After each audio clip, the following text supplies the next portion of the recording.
بسم اللہ الرحمن الرحیم. السلام علیکم.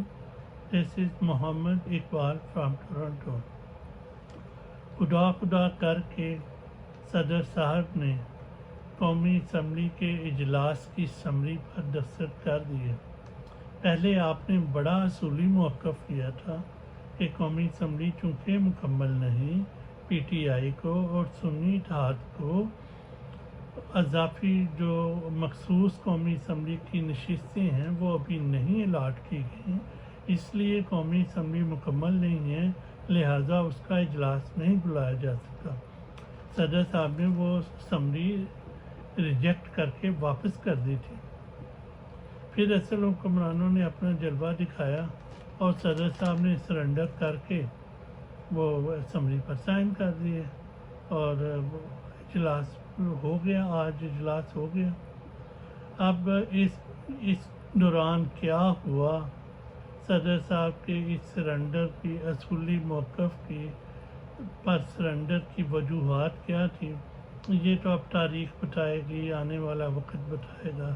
جب یہ گرہ کھلے گی کیا واقعات ہوئے تھے تو پھر ہمیں پتہ چلے گا.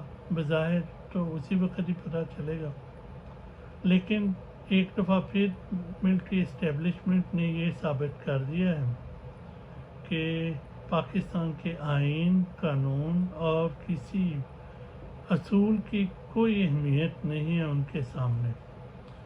ہوگا وہی جو وہ چاہتے ہیں. دس از انفارچونیٹ. اب قومی اسمبلی کا اجلاس ہوتا ہے جی،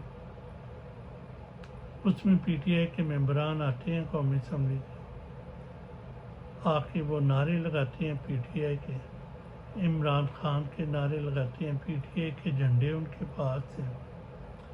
تو وہ پی ٹی آئی کے ماسک انہوں نے پہنے ہوئے ہیں، جھنڈے ان کے دار، اور جو پی ٹی آئی کے جلسوں میں جیسا ایک انرجی ہوتی ہے ویسا ہی انرجیٹک ماحول قومی اسمبلی میں تھا. تو اس پہ پھر وہی یاد آ گیا کہ یہی فوج تھی جو یہ کہتی تھی کہ جناب ہم نے عمران خان کے نام پہ کراس لگا دیا ہے، وہ اب دوبارہ کبھی اقتدار میں نہیں آ سکتا. لیکن پاکستان کی ہسٹری میں پہلی دفعہ 75 سالہ ہسٹری میں پہلی دفعہ فوج کو ایسی عبرتناک شکست ہوئی ہے الیکشن میں. اب تاریخ کی طرف ایک نظر دوڑائیں، دیکھیں رجیم چینج آپریشن ہوا، امریکہ سے ایک سافر آتا ہے، امریکہ حکم دیتا ہے کہ اپنی منتخب حکومت کو ختم کرو. پاکستانی فوج سرنڈر کرتی ہے، نہ صرف اپنی منتخب حکومت کو ختم کرتی ہے بلکہ اپنے الیکٹڈ وزیر اعظم کو جیل میں بھی ڈال دیتی ہے اور اس کے بعد اس کو 30-35 سال کی سزا بھی دے دیتی ہے. پھر 9 مئی کیا جاتا ہے تاکہ پی ٹی آئی کو مکمل توڑ دیا جائے. 9 مئی کر کے فالس فلیگ آپریشن کر کے 10,000 کے قریب سیاسی ورکر ایک ہی رات میں گرفتار کر لیے جاتے ہیں. سینکڑوں خواتین سیاسی ورکر کو گرفتار کر لیا جاتا ہے. بڑی پارٹی کی جو سینئر قیادت ہے اس کو دھمکیاں دے کے پی ٹی آئی کو چھڑا دیا جاتا ہے. صحافیوں کو گرفتار کیا جاتا ہے. ارشد شریف جو ہے وہ شہید کر دیا جاتا ہے اور یہ جو اپنا عمران ریاض ہے اس کو گرفتار کر لیا جاتا ہے. ہر طرف ظلم اور بربریت کا بازار گرم کر کے اپنی حلقہ بندیاں چینج کر کے نگران حکومتیں اپنی مطلب کی قائم کر کے سیاسی کریک ڈاؤن کر کے پھر الیکشن کا ڈور ڈالا جاتا ہے. پھر الیکشن کے ہر step per P T I کو سخت مشکلات کا سامنا کرنا پڑتا ہے. اگر کوئی ان کا ٹکٹ لیتا ہے تو اس کو منع کیا جاتا ہے، اس کو اغوا کر لیا جاتا ہے. دوسرے دن وہ بیان دیتا ہے کہ جی میں نے پی ٹی آئی بھی چھوڑ دی ہے اور میں 9 مئی کی مذمت کرتا ہوں اور میں نے ٹکٹ بھی نہیں لینا پی ٹی آئی کا. پھر کاغذات نامزدگی کا مرحلہ آتا ہے، لوگوں سے ان کے کاغذات نامزدگی چھینے جاتے ہیں، جمع نہیں کروانے دیے جاتے. پھر خدا کر کے الیکشن کا دن آتا ہے تو پاکستانی قوم اپنی جمہوریت سے کمٹمنٹ شو کرتی ہے، اپنا ریزیلینس دکھاتی ہے، اپنا ووٹ کاسٹ کرتی ہے، جوک کا جوک پولنگ اسٹیشن میں جا کے ووٹ کاسٹ کرتی ہے، اور ووٹ کاسٹ کر کے پی ٹی آئی کو 2/3 میجارٹی دے دیتی ہے۔ قومی اسمبلی میں پی ٹی آئی کو 180 کی نشستیں دے دیتی ہے فارم 45 کے مطابق۔ اب فوج جناب کا دوسرا روپ سامنے آتا ہے کہ وہ کہتے ہیں جی ہم تو یہ فیصلہ مانتے ہی نہیں، فارم 47 جیل ایشو کر کے وہ بندر بانٹ کر دیتے ہیں۔ 80-90 کے قریب قومی اسمبلی کی سیٹیں جو پی ٹی آئی نے جیتی ہوئی تھیں وہ ڈسٹریبیوٹ کر دی جاتی ہیں پیپلز پارٹی میں اور نواز لیگ میں، اور ایم کیو ایم کو 17 کراچی کی پوری سیٹیں دے دی جاتی ہیں۔ یہ ظلم کی انتہا ہے۔ اب وہ جو فارم 45 جن کے پاس ہے جو جیتے ہوئے ہیں وہ فارم 45 لے کے گھوم رہے ہیں، اب عدالتوں میں جا رہے ہیں، باہر سڑکوں پہ احتجاج کر رہے ہیں، لیکن کوئی ان کا پسانے حال نہیں۔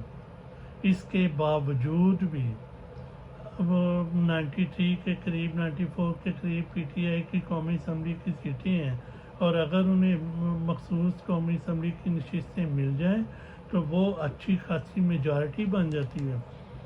اسمبلی میں 30-35 ارکان بھی اپوزیشن میں ہوں اور وہ فیصلہ کر لیں کہ ہم نے اسمبلی کو نہیں چلنے دینا تو وہ اسمبلی نہیں چل سکتی۔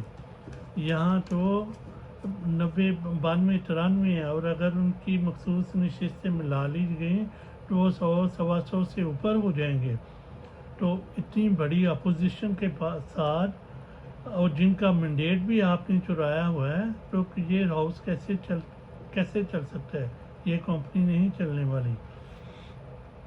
مجھے اس موقع پر جب وہ قومی اسمبلی میں نعرے لگ رہے تھے قیدی 804 کے اور کون بچائے گا پاکستان، عمران خان کے، تو مجھے وہ شعر یاد آ گیا جو فوجی قیادت ہماری کہتی تھی کہ ہم نے تو کراس لائن لگا دی ہے، عمران تو آ ہی نہیں سکتا۔ یہ وقت کس کی رونق پہ خاک ڈال گیا، یہ کون بول رہا تھا خدا کے لہجے میں۔ اب وہ کدھر ہیں وہ جناب میر جعفر صاحب، وہ جو جناب باجوہ صاحب؟ عمران خان تو ابھی بھی ہے، ساری پاکستان کی سیاست اس کے ارد گرد گھوم رہی ہے۔ اب ہفتے کو کال دے دی گئی ہے احتجاج کرنے کی، مینڈیٹ چوری کرنے کی۔ جو پاکستانی فوج نے مینڈیٹ چوری کیا ہے اس کے اگینسٹ پرامن احتجاج کی کال دے دی گئی ہے۔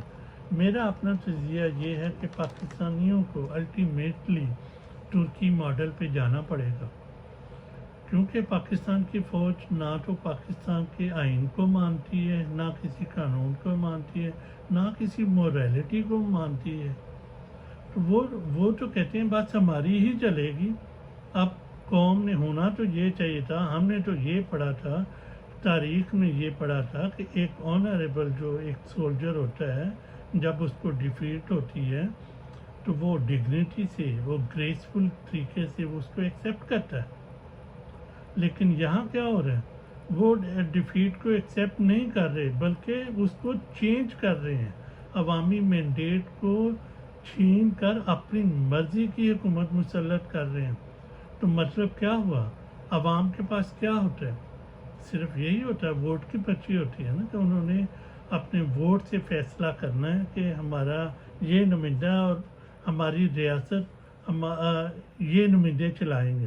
اب وہ بھی حق چھین لیا گیا تو الٹیمیٹلی پھر کیا ہوگا؟ عوام کو ریئیکٹ کرنا پڑے گا، باہر نکلنا پڑے گا، اور ترکی کا ماڈل اپنانا پڑے گا، پرامن احتجاج کرنا پڑے گا، جی ایچ کیو کا گھیراؤ کرنا پڑے گا، وہاں دھرنا دینا پڑے گا، اور اس وقت تک احتجاج کرنا پڑے گا، دھرنا دینا پڑے گا جب تک انہیں ان کا اپنا مینڈیٹ واپس نہیں مل جاتا، اور پی ٹی آئی اپنی حکومت نہیں بنا دیتی، اور عمران خان وزیر اعظم نہیں بن جاتا۔ ابھی تک اتنا ہی، ملتے ہیں پھر کسی نئے ٹاپک کے ساتھ۔ خدا حافظ۔